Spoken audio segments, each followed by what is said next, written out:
हजुर सबैजना युथ हुनुहुन्छ अहिले प्यानल माथि बसिराख्ने युथहरूलाई तपाईँले प्लिज कोप र कोप एन्टरप्रेन्योरसिप भनिदिनुहोस् किनभने जबसम्म हजुरहरू कोप र कोप एन्टरप्रेन्योरसिप भन्ने शब्दहरू साइक्लिकल गर्छ हाम्रो देशका ग्रेजुएट युथहरू सरकारी यो सुन्न चाहँदैन यो एउटा मेन्टल रूपमा सुझाव र आग्रह पनि है हजुरहरूले प्लिज कोप र कोप एन्टरप्रेन्योरसिप भनिदिनु हो भने नेपालका ग्रेजुएटहरू एक्चुअली यता आकर्षित हुन्छ यो साइकोलोजिकल कुरा थियो है अब तपाईहरुलाई एउटा मेरो सवाल र सुझाव छ हाम्रो देशको के तपाईलाई थाहा छ हाम्रो देशको वार्षिक रूपमा अर्बौं रुपैयाँ बाहिर जाँदैछ इटालियन कम्पनी booking.com ले लाँदैछ तपाईहरुले बुकिङ इन्जिन नबनाइदिएर तपाईहरु इभन डिपेन्डेन्ट हुनुहुन्छ booking.com माथि यसलाई टेक्स्ट गर्नु होला भने दोस्रो छ मेरो यो कोप ब्रान्ड भनेको तपाईहरु सायद रिसर्च गर्नु छैन है यो कोप ब्रान्ड भनेको संसारको कुनै पनि शक्तिशाली ब्रान्ड भन्दा बलियो ब्रान्ड हो तपाईहरु हेर्नु है युरोपको कुरा गर्नुस् अमेरिकाको कुरा गर्नुस् चाइनाको कुरा गर्नुस् इन्डियाको कुरा गर्नुस् जापानको कुरा गर्नुस् चाइनाको तपाईहरु हेर्नुस् न पत्ता तर यहाँको तपाईहरु जति हुन्छ 100% नेपालको आईटी टेक तपाईहरु जति खडा गर्नुहुन्छ तपाईहरु सबै प्राली बनाउनुहुन्छ अथवा निजी तर कोप ब्रान्डबाट तपाईहरु जसरी भएको छ है यो किनभने तपाईहरुसँग सायद नलेज नभएर होला त्यसलाई टेस्ट गर्नु होला र खास गरी मेरो अमित अग्रवाल भाइ खल्ती मेरो भाइ हो हामी बिरगन्जिया हो खल्तीको अरविन्द शाह मेरो आफ्नै खास भाइ हो गाउँले हो मेरो अमित अग्रवाल भाइले अब कलेज पुग्यो दुवाकोट माछा घरमा मैले धेरै प्रयास गरेको थिएँ अमित अग्रवाल भाइलाई र अरविन्द भाइलाई मैले मेरो चाहना थियो कि कम से कम खल्ती चाहिँ यता कोप ब्रान्डलाई पार्टनर गरोस् म नाम नभनौँ धेरै इन्स्पायर गरेको थिएँ त्यसका बावजुद पनि दुःख लाग्यो अब अमित अग्रवाल भाइलाई अलिक कृपा पुग्छ मेरो निजी रूपमा नले होला यता खल्तीको अमित अग्रवाल भाइ र उता वर्ल्डको पनि नजिकैबाट देख्छु मेरो साथी हुनुहुन्छ श्याम अग्रवाल रहनु भएको तर अहिले दिदी पर्वबाट के अलि भाइस प्रेसिडेन्टमा काम गरेर अमित अग्रवाल भाइ अब तपाईँ नरिसाउनु न राम्रो सोच्दैछु र यहाँ हुनुपर्ने यस्तै हो अब अर्को कुरा छ है नेपालको रेडी टु सेल टुरिज्म खास गरी कोप होमस्टे सेल भएकै छैन तपाईहरु अगाडिको बस्नुभएको छ तपाईले यताको यसको नदेखेर नदेखाएर तपाईले यतातिर अबदेखि ध्यान दिनुहुन्छ कि दिनुहुन्न र पाँचौं छ आईटी भनेको कोडिङ मात्र होइन अघि तपाईले भन्नुभयो अनि नेपालका आईटी क्षेत्रका सबै बेरोजगार छन् र श्रम उनीहरू पनि श्रम शोषण परेका छन् बितौलिया कमानमा उनीहरू पनि पर्छ यो हजुरहरूले राम्रोसँग थाहा छ यसमा चाहिँ अब हजुरहरूले के कस्तो गर्नुहुन्छ आईटी क्षेत्रका ग्रेजुएट युवाहरू जुन श्रम शोषण परेका छन् उनीहरूलाई तपाईँले बताउनको लागि र लाखमा सेठो पोलिसी बाधक छ गर्नुको तपाईँहरू त्यहाँ भ्रम परेको छ नेपालको संविधानमै लेखेको छ एक खम्बा सहकारी हो कता पोलिसी बाधक छ तपाईँ हामी यसलाई ध्यान जस्तै म कतिको सुरुदेखिको जानकार छु राष्ट्रले कति दावा थियो तपाईँ कसरी कन्भिन्स गर्नुभयो तर संविधानमै व्यवस्था भइसकेको चिज यो कोप मोडेलमा आउनको लागि पोलिसी बाधक छ भन्ने कुरा सत्य होइन त्यसमा हाम्रो रिपोर्ट गरेको छैन धन्यवाद सर्वप्रथम त हामी पनि तपाईँ जस्तै एउटा लर्निङ फेज नै हो होइन हामी एकअर्काबाट सिक्ने हो सो कति कुरा सरले भन्नुभएको जस्तै सायद हामीलाई आउँदैन होइन हामी पनि यो ग्रुप एन्टरप्रेन्योरसिपको बारेमा अझै लर्न गर्दै अझै अगाडि बढ्नेछौँ त्यो सरलाई भन्न चाहेँ दोस्रो कुरा चाहिँ सरले जुन अघि लिमिटको कुरा गर्नुभयो होइन त्यसमा कस्तो छ भने अब नेपाल अहिले प्रेडिक्स नगरेको छ र त्यो अनुसार नै राष्ट्रिय ब्याङ्कले नियमहरू ल्याउने हो लिमिट्सहरू ल्याउने हो र खल्ती पनि राष्ट्रिय ब्याङ्कबाट रेगुलेटेड ब्याङ्क सेवा प्रदान सो हामीले चाहिँ त्यो सबै रेगुलेसन र त्यो रेगुलेसनहरू एकदम धेरै ब्याङ्कसँगको रेगुलेसनहरू छ सो कुनै एउटा वालेटले बढी लिमिट दिने कुनैले कम दिने भन्ने हुँदैन होइन युजरको लिमिट P2P-मा 25,000 हो के अरे ब्याङ्क ट्रान्सफरमा 50,000 हो र बिजनेसलाई चाहिँ त्यो इन्टरप्राइजलाई चाहिँ अलिक त्यो अथराइज एजेन्टलाई बढी लिमिट छ होइन सो जे लिमिट राष्ट्रिय ब्याङ्कले तोक्नुहुन्छ हामीले त्यही लिमिटमा रहेर काम गर्छौँ त्यो लिमिट किन राज्यले त्यसरी तोक्यो त्यसको लागि चाहिँ मेबी ग्रे लिस्ट एउटा कारण होला अरू अब करप्सनलाई मिनिमाइज गर्नलाई ट्रान्सपेरेन्सी बढाउनलाई अर्को कारण होला अर्को फिनटेकले चाहिँ कोअपरेटिभसँग चाहिँ सहकार्य नगरेको होइन हामीले हरेक लेभलमा सहकार्य गरेको छौँ होइन त्यो म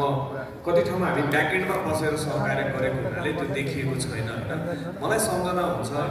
2017मा जब हामीले खल्ती लन्च गरेको थियौँ म वीरगन्ज गएर एउटा ट्रेनिङ गरिरहेको थिएँ नेपाली इन्भेस्टमेन्ट ब्याङ्कसँग हामी जोडिएको थियौँ अनि त्यहाँ गएर ट्रेनिङ गर्दै जाँदा एकजना त्यहाँ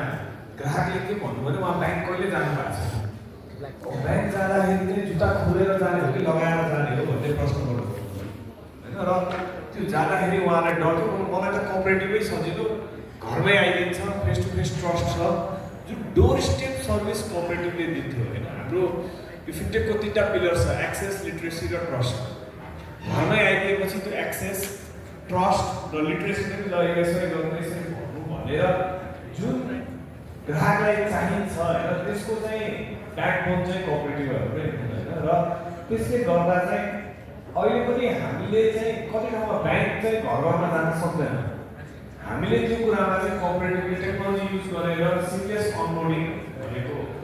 एनआइडी लिएर हुन्छ कि एनआइडी क्युआर स्क्यान गरेर हुन्छ कि खाता खोल्ने काम एकछिनमा अनलाइन हुनु पर्यो सिरियस फन्ड ट्रान्सफर त्यसमा हामीले काम गरेका छौँ आज कोअपरेटिभबाट खल्तीमा पैसा आउनेदेखि लिएर कार्डलेस विड्र एटिएमबाट पैसा निस्किनेदेखि लिएर कतिमा ब्याङ्कमा हामीसँग जस्तै हाम्रो रेमिटेन्स अब हामीले हामी खल्ती र आइएमएफ लन्च भएको हुनाले चाहिँ रेमिटेन्सबाट अर्को रुपियाँ आउँछ त्यसरी कोअपरेटिभ खातामा आउन सक्छ सो त्यो लेभलको इन्टिग्रेसनहरू भएको छ र अर्को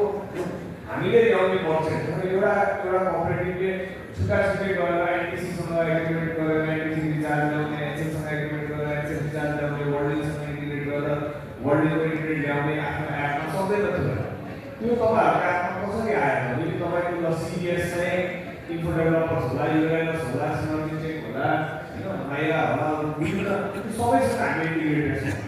हामीले एसएमएस सर्भिस स्प्यारो एसएमएसबाट इन्टिग्रेटेड छौँ र हामीले चाहिँ जुन ब्लकचेन हामीले ल्याउँछौँ त्यो इन्टरअपरेबल बनाएर त्यो चाहिँ अहिले सहकारीको एपमा पनि आउने चाहिँ वालेटले चाहिँ इन्टरअपरेबल बनाइदिएको हो सिमिलरली क्युआर कोडमा सबै सहकारीले आफ्नो इन्डिभिजुअल क्युआर कोड दिएको सट्टा भोलि फोन पे अथवा नेपाल पेको क्युआर कोड दियो भने त्यहाँ अरूबाट पनि ट्रान्जेक्सन आउँछ त्यो पनि इन्टरअपरेबल चाहिँ पिएसपीहरूले बनाइदिने हो होइन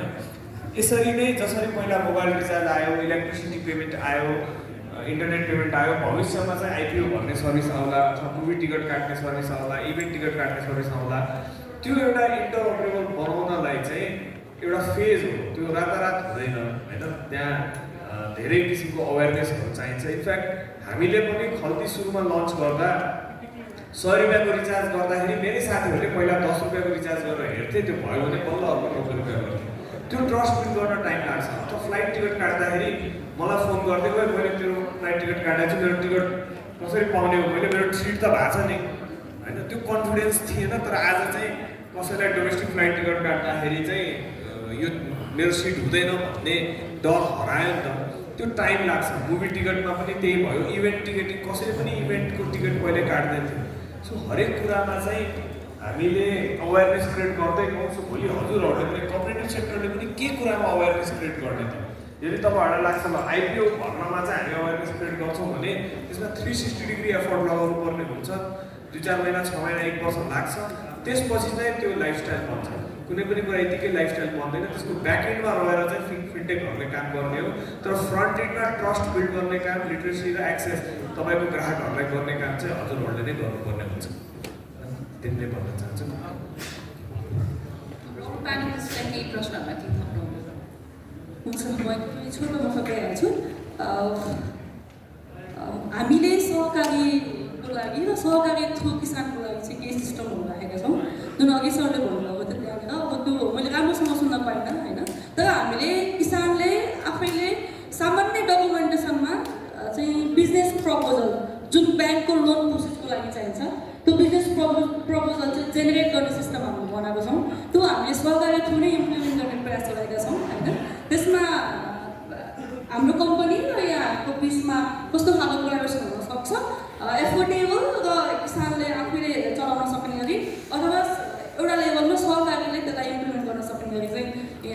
सिस्टममा प्लान गर्नु होला र सकले कुन लेभलको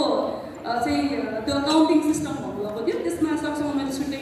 बसेर चाहिँ मैले हामी फेरि डिस्कसन गर्न सक्छौँ। त्यस्तै हामीले चाहिँ जुन उतापट्टिको सबले कुरा गर्नुभएको थियो होइन उहाँले बडाबद्दल कुरा गर्नुभएको जस्तो मलाई लाग्छ इन्फोको कुरा हामीले त्यो एपमा चाहिँ के राखेका छौँ भने किसानले उसको लागि चाहिने लोकल्ली अभाइलेबल नम्बरहरू प्लस अफिसेसहरू जुन बिजनेस रजिस्ट्रेसनको लागि होस् अथवा अब कुनै प्रोसेसको लागि होस् अथवा उहाँलाई चाहिने मलको कुराहरू होस् देखि लिएर मेकानिजमको कुराहरूमा चाहिँ हामीले इन्फो राखेका छौँ। त्यो प्लस अब कुनै खालको चाहिँ मोडलहरू हामीले थप्नुपर्छ र त्यसलाई हामीले जाइन्टली चाहिँ हजुरहरू हामी सहकारी गरेर जान सक्ने अवस्थामा हामी हदैसम्मको यहाँहरूलाई सपोर्ट गर्नेछौँ र हामीसँग भएको टेक्नोलोजी र यहाँसँग भएको किसानलाई चाहिँ बेनिफिट हुने गरी जाइन्टली काम गर्न सक्नेछौँ। हस्, थ्याङ्क यू।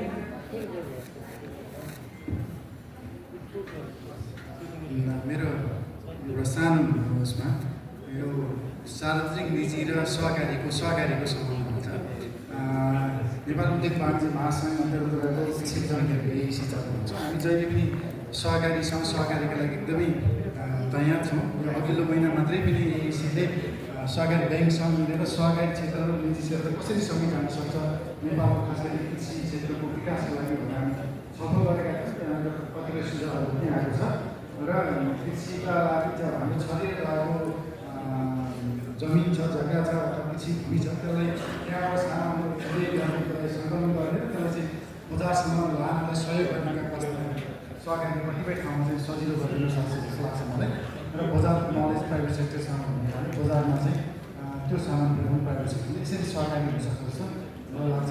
बस मैले यही कुरा हाम्रो सबैजना यता प्यानलिस्टहरूलाई धेरै धेरै धन्यवाद हजुरको समयको लागि र अर्गनाइजिङ टिमको लागि पनि। आई थिङ्क हजुरहरूले गर्दा अब हामीलाई पनि थाहा भइरहेछ होइन यो कोअप भन्ने एन्टरप्रिनरसिप भन्ने हजुरले जुन लिएर आउनु भयो त्यो पनि एकदम इन्ट्रेस्टिङ छ होइन मोबाइल कोअपरेटिभ किन नभन्ने होइन। सो यसको लागि चाहिँ सबैजना यो कोअपरेटिभको टिमहरूको लागि चाहिँ अल द बेस्ट। र आई थिङ्क यो कनेक्सन हजुरलाई थाहा छँदैछ चिनिसक्नु भएको छ क्वेसन्सहरू आउँछ भने पढ्दै हजुरले पछि जोड्न सक्नुहुन्छ। सो यति भन्दै चाहिँ मैले यो प्यानल डिस्कसनलाई चाहिँ यहीँ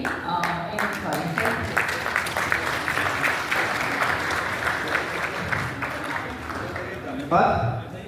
एकचोटि जोरदार तालीले हामी मोडरेटर लगायत सम्पूर्ण एक्सपर्ट प्यानलिस्टलाई धन्यवाद ज्ञापन गरौँ। धेरै धेरै धन्यवाद।